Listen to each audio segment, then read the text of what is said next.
Kabut asap akibat kebakaran hutan dan lahan masih menyelimuti sejumlah kota di Pulau Sumatera dan Kalimantan.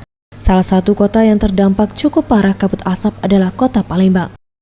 Dari pantauan Sriwijaya TV, Rabu malam 9 September 2015, kabut asap sudah menyelimuti di hampir seluruh penjuru kota Palembang sejak 2 pekan terakhir. Akibatnya jarak pandang pengguna kendaraan makin terbatas. Bahkan kabut asap juga masih menyelimuti hingga malam hari.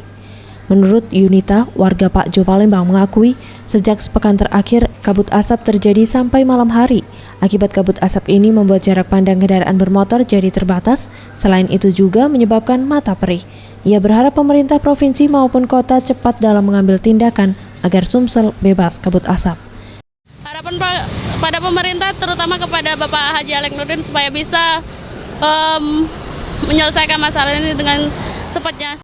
Hal senada juga dikatakan Afrian, warga Jalan Angkatan 45 Palembang. Kabut asap yang semakin pekat sangat mengganggu kesehatan.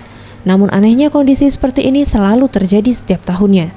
Ia pun berharap pemerintah provinsi maupun kota bisa segera mengatasi hal tersebut. Ya, kalau untuk pesannya untuk pemerintah, ya kita jangan hanya istilahnya menyalahkan pihak-pihak yang istilahnya yang ABC, yang pasti kita tindak dulu dari bawahnya, terutama dari masyarakatnya sendiri. Karena penyebabnya awalnya kan dari masyarakat itu sendiri, jadi kita tingkatkan lebih ke kecamatan, ke kabupaten, ya untuk membenahi masyarakat itu sendiri. Kalau untuk pemerintahnya, mungkin saya rasa sekarang mereka sudah menindaklanjuti lah masalah ini pasti.